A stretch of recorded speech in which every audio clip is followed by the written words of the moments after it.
Happy Monday. And welcome to Breaking Points. As you saw, we don't have the overhead shot today because there's nobody in the studio. Although our incredible crew is holding down the fort over there. Later in the program, I'll be joined by comedian Dave Smith. Together, we're going to interview Amir Taiban, a columnist at Haaretz, about the recent Haaretz report detailing the aid site massacres and allegations of IDF soldiers being instructed to shoot at or toward civilians seeking aid. We're also going to discuss Taiban's new column, which suggests that Donald Trump is once again mismanaging his relationship with Netanyahu by pushing for charges to be dropped against him, rather than applying meaningful pressure. But we're going to start the program with David Dayen, editor of the American Prospect, to talk about the so-called Big Beautiful Bill, which is hurtling towards passage in the Senate today. We'll also touch on the reaction from Democratic elites over the weekend to Zohran Mamdani's win, with Hakeem Jeffries stating he's not willing to endorse him as of yet. Then, we'll finish with Aidan Kearney, who many of you may know as Dr. Turtle Boy. Aidan is the local reporter in Massachusetts who brought the Karen Read trial to national attention. We'll talk a bit about the Read trial itself, but mostly we're going to focus on what is becoming a very important press freedom case. This part has been largely overlooked by the media, which has been focusing on the Karen Read trial. But Aidan Kearney, the reporter who effectively broke this story, is now facing multiple charges directly related to his journalism in this case. We're going to talk about that and why it's so important for us to keep the focus on it, even as Karen Read has been acquitted and people are moving on to the next phase of documentaries and movies about it. But to start the program, we're going to be joined by David Dayen to talk about the ongoing debate in the Senate over the Big Beautiful Bill. Joining me now to talk about that is American Prospect editor David Dayen. Dave, thank you so much for joining us. Thanks for having me. So, this thing is barreling through Congress. The House said they were going to get it done by Memorial Day. And while many people scoffed at that, they actually got it done. Now, the Senate has said they're going to get it done by July 4th. That's the arbitrary deadline they've set. They got it through a procedural vote over the weekend and have now moved into the debate phase as you and I are speaking. The debate is ongoing, and they're going to be moving towards votes and eventual final passage any moment now. This train has far left the station and is about to pull into the White House unless something calamitous happens between now and then, calamitous for Republicans. That is. So let's unpack some of the objections to this bill that Republicans are putting forward, and then talk about what this thing really means. Let's start with Senator Thom Tillis, who, right around the time of this floor speech, announced he's not going to run for re-election for Senate in North Carolina after Trump got ticked off with him and threatened to recruit a primary challenger. Here's Tillis talking about some of his objections to the bill. Between the state-directed payments and the cuts scheduled in this bill, there's a reduction of state-directed payments. And then there's the reduction of the provider tax. They can't find a hole in my estimate. So, what they told me is that, yeah, it's rough, but North Carolina's used to the system. They're going to have to make it work. All right. So, what do I tell 663,000 people in 2 or 3 years when President Trump breaks his promise by pushing them off of Medicaid because the funding's not there anymore? The guys in the White House advising the president are not telling him that the effect of this bill is to break a promise. And you know, the last time I saw a promise broken around healthcare with respect to my friends on the other side of the aisle, it's when somebody said, if you like your healthcare, you can keep it. If you like your doctor, You could keep it. We found out that wasn't true. That made me the second Republican Speaker of the House since the Civil War. Ladies and gentlemen. Because we betrayed the promise to the American people. 2 years later. 3 years later. It actually made me a U.S. Senator because in 2010, it had just been proposed. And just the anticipation of what was going to happen was enough to have a sea change election that swept Republicans into the majority for the second time in 100 years. Now Republicans are about to make a mistake on health care and betraying a promise. It is inescapable that this bill in its current form will betray the very promise that Donald J. Trump made in the Oval Office. And we can get into this in a moment. But probably the fastest growing industry in North Carolina is the clean energy industry. Which this bill also just takes an absolute sledgehammer to.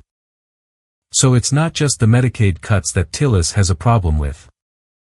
Let's quickly hear from Senator Josh Hawley. Because Hawley actually voted yes on the procedural motion. But then made a passionate argument for why he should have voted no. Here is a little bit of Hawley. We can't be cutting health care for working people and for poor people in order to constantly give special tax treatment to corporations and other entities. And we've delayed that in this bill. But it will. Unless we take further changes or take further steps. Happen in future years. If we're going to be a working class party, we've got to protect working people. And the Medicaid stuff in here, I think, is bad. I think we've delayed the worst of it. And in the short term for my state, you know, it's going to be fine. But on a going forward basis, we cannot go on like this. I think the party has a lot of thinking to do. Alabama Senator Katie Britt appeared on Jake Tapper's program and was pressed on this as well. Her argument is basically, nah. This is not happening. Let's roll the clip of Katie Britt. Talk about them in terms of your constituents. Because there are about 760,000 Alabamians who rely on Medicaid. The bill will also cut federal funding for food stamps. Require states to kick in more. And shift a lot of that cost to Alabama. And that's more than 750,000 Alabamians who rely on what we're going to call food stamps. Including 330,000 children. So are you guaranteeing that these changes that you are voting for Monday, presumably, will not hurt recipients in Alabama of Medicaid or food stamps? For those who are citizens and for those who truly need it and deserve it? Absolutely.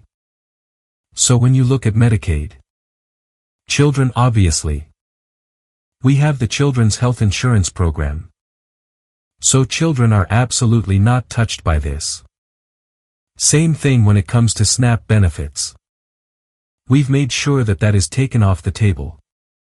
What you're talking about is able-bodied working Americans without dependents at home. Having them work, train, or volunteer in some capacity 20 hours a week in order to receive those government benefits. This goes back to Bill Clinton-era politics, where being a part of something bigger than yourselves, helping to contribute, is ultimately what we need to do. And it's actually the American people who agree with us on this. But when you look at what's happening in Alabama specifically, what we're doing on SNAP is ensuring that states have some skin in the game. If you have an error rate that is down below 6%, which Alabama is about a percentage point over that, we will have several years to make sure that we get that percentage point down. And I have every faith and belief that we will. We've got to make sure that these overpayments and underpayments that are happening stop. We've seen it in our own state where people's benefits are being stolen from other states. Under the Biden administration, we stopped that accountability for the SNAP program. Reinstating it and ensuring that states have some skin in the game will ultimately help us deliver these resources and services that these people so desperately need. Yeah. I mean, I've heard your fellow Senator Tuberville talk about how he's worried that your state can't afford to pick up the slack. What we can afford to do is get it right. All right. Dave. So the debate on Medicaid really zeroes in on the work requirement being put into place here. But there's a lot more going on than just a work requirement. The Republicans thought that by talking about work requirements, they would win the public debate because many people think, hey, it's not so much to ask someone to volunteer or try to work if the state's going to give you this benefit. But there's so much more going on. And Tillis alluded to a lot of it. Can you unpack a little bit more of what's happening? Why is Tillis so convinced that this will actually deal a significant blow to people on Medicaid? Well, I forgot my bow tie today. But I'll try. So, what Tillis is talking about are two things that the Senate version of this bill added: provider taxes and state-directed payments. These are both ways in which states get additional resources to fund their Medicaid programs. Republicans have called them gimmicks. But the reality in the context of this bill is it's just more money for Medicaid. The way the provider tax works is states tax healthcare providers but then also give them higher reimbursements on Medicaid payments. So the hospitals and clinics make out even. But the states get more federal dollars through the state-federal match on Medicaid payments. It's a way to get more federal money into the state to pay for the Medicaid program. If that is capped or ramped down, as this bill proposes starting in 2028 through 2032, then there's simply less money for Medicaid. The state-directed payments are a similar thing. Medicaid pays a fairly low reimbursement rate. So states have appealed to the federal government to top off that rate to ensure that hospitals and doctors actually care for Medicaid patients. The Senate bill cuts and limits that. So both of those things basically stop the states from getting the amount of money they need. They don't have extra money sitting around for Medicaid. So what they would have to do is cut the program. This is the interesting way the federal government can say, well, we're not cutting Medicaid, while forcing states to cut Medicaid. It's just a one-step removed kind of situation. Yeah. And I want to try to give the Republicans their fairest shake in their argument here. You mentioned they say these aren't really cuts. Just getting rid of gimmicks. And there are some semantics going on. But I understand what they're saying. For instance, Katie Britt was referring to situations where if you move from Alabama to California, Alabama might still be getting credit for you on their rolls, while California also gets credit. So the federal government is effectively double paying. They're saying they're going to clamp down on that. But what it leads to is just less money for Alabama. The reason why they're getting less money is almost beside the point. Because they've been counting on it for years. That's just how the system runs. They've built their Medicaid program around the expectation that this money comes in and that it's going to be pretty stable. And the other thing in the bill, it's not just work requirements, but changes to Biden-era enrollment efficiencies that were put in by rule. The entire idea here is to make it harder to sign up for Medicaid. Once again, the idea is, oh, no, we're not cutting the program. We're just going to make it impossible to get. It's like the old example from the pre-Obamacare days where the insurance office would be on the 7th floor of a building with no working elevator. So no sick people could actually get there to enroll. They're just making it harder to sign up for Medicaid. I believe Matt Brunig had a number. Something like 60% of the eligible population here works and is on Medicaid. But the churn is expected because you have to constantly update forms and re-verify. It's a strangling of Medicaid through bureaucracy. And there are work requirements on Snap as well that have the same function. When it's you against the bureaucracy is going to win most of those fights. They win those fights against me. I can't keep up with the forms. The requirements. When this is due. The need for triplicate copies. And sending a notarized copy of your driver's license. If the goal is to set up a process that most people will fail, they will succeed at that. Yeah.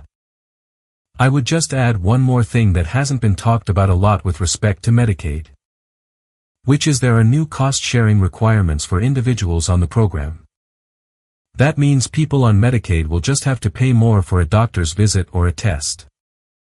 These are very poor people. The likely result is they won't be able to pay and therefore won't even try to go to the doctor.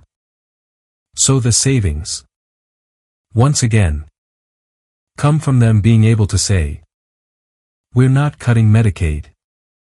But they're making it harder to use. And if you're making it harder to use, that's an effective cut. And so, Elon Musk has been absolutely melting down over this bill. He tweeted, "The latest Senate draft bill will destroy millions of jobs in America and cause immense strategic harm to our country. Utterly insane and destructive. It gives handouts to industries of the past while severely damaging industries of the future." He's talking here about the sledgehammer the bill takes to not just the clean energy industry, but the energy industry overall. The energy industry is going to require the production of more transformers, transmission lines, and general federal investment to build the infrastructure needed for cloud storage, AI, and the ramping up of electrification. Some people would say that this is just a reversal of the Inflation Reduction Act's investments in energy, which were mostly for clean energy but were technology neutral. This bill doesn't just take away those tax credits. It actually adds a new tax on solar and wind. And the only way to get out of that tax is to ensure not a single spec of your project includes anything that's Chinese-made. This is a practical impossibility right now. It would require a complete change to supply chains, which is something we maybe should do, but not something we can do in the time period scheduled. The tax would kick in 2027. Just 2.5 years away. I've heard energy experts describe this as a total kill shot for wind and solar. In the meantime, there is a new production tax credit for metallurgical coal, the kind used in steelmaking. There's a tax break for big oil, stuck in by Oklahoma Senator James Lankford, for domestic drillers, mostly based in Oklahoma, who would be exempt from the corporate alternative minimum tax that Elizabeth Warren put into the IRA. So it would mean that domestic oil drillers might not have to pay any taxes at all. And the only tax credit from the IRA that it not only maintains but expands is a tax credit for biofuels, which is basically ethanol. Studies have shown this is actually worse for the environment than gasoline because of the immense land use. So this completely upends the energy market in the U.S. We already have strains on the grid because of data centers and increased demand. Not only will this likely raise electricity rates, but there is a very strong likelihood that you will get blackouts more often because of this bill. Let's look at another Elon Musk tweet, where he's elevating someone who said, by 2030, China could have the ability to produce enough solar and storage infrastructure each year to match the entire electricity generation capacity of the United States. The context, of course, is the AI and tech race between the U.S. and China, with energy being the most fundamental input. You can imagine our strategic decision-makers, if forced to choose between powering AI and cloud storage or powering your home, are going to choose powering the AI. You are going to get a blackout. I don't think people have really internalized the likelihood of this. As somebody from California who's a little closer to the edge of the energy debate, tell us a little bit about why we may wind up in a world where the richest country in the world is going to force rolling blackouts on itself. I mean, it's a simple supply and demand situation. We are currently at the limits of demand for energy. With the rollout of more data centers and components used in AI, that's going to require a massive amount of electricity. Meaning demand is going to go up. If demand goes up and you don't have the supply available, and they're talking about building nuclear, but there's really no schedule for more than 1 or 2 plants to be built in the next decade, you can't keep up. Whereas you could continue the massive increase in solar that we've seen. Basically, 80 to 90% of all new electricity generation installed over the last several years is from either solar or battery storage. If you're taking that away, making it impossible to pencil out and not cost-effective to build, you're relying on natural gas and nuclear. Things that have stagnated. That means you're not going to keep up with demand. The result is that somebody can't get power. If you don't have enough power for everyone who wants it, someone's going to be left holding the bag and paying for all this. What we're paying for are massive tax cuts for the rich. Right? Can you talk a little bit about who's getting the benefits of this bill and to what tune? Sure.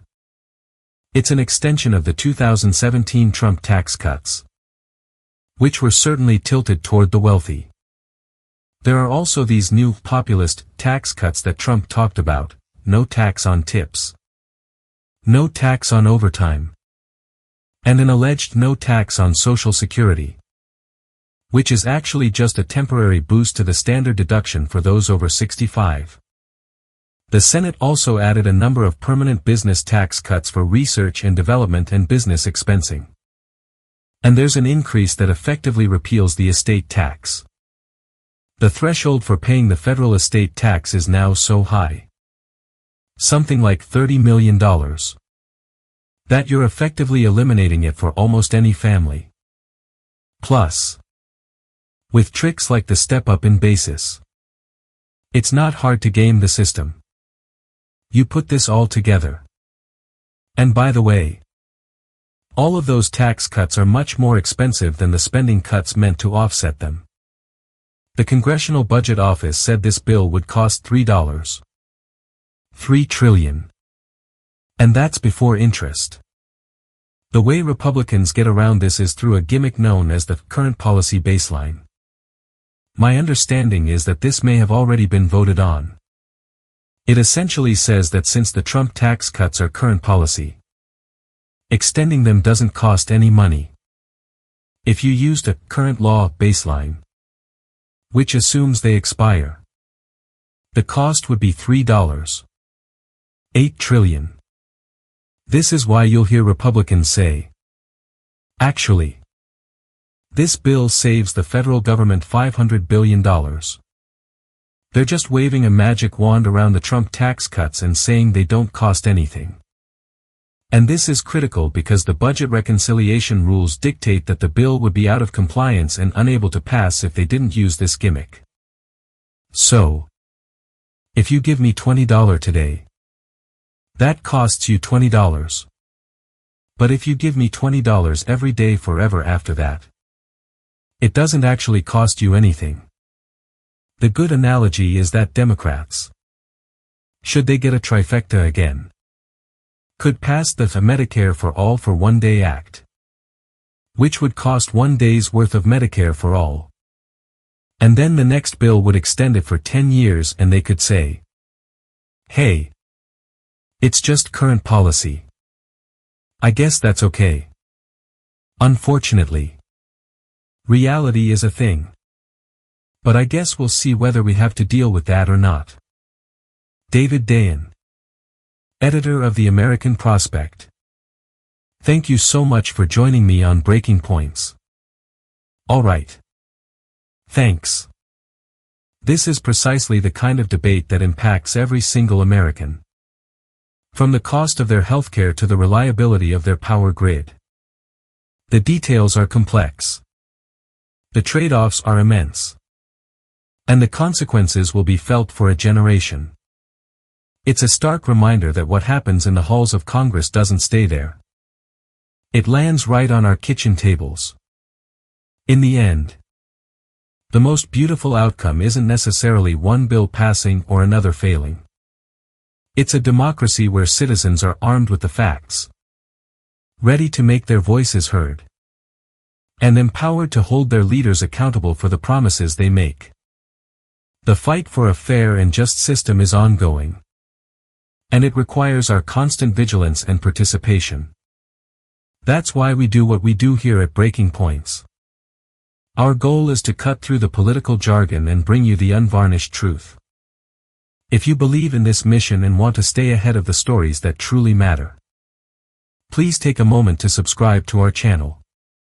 Hit that notification bell so you never miss an update.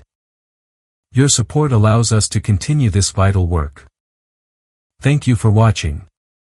And we'll see you next time.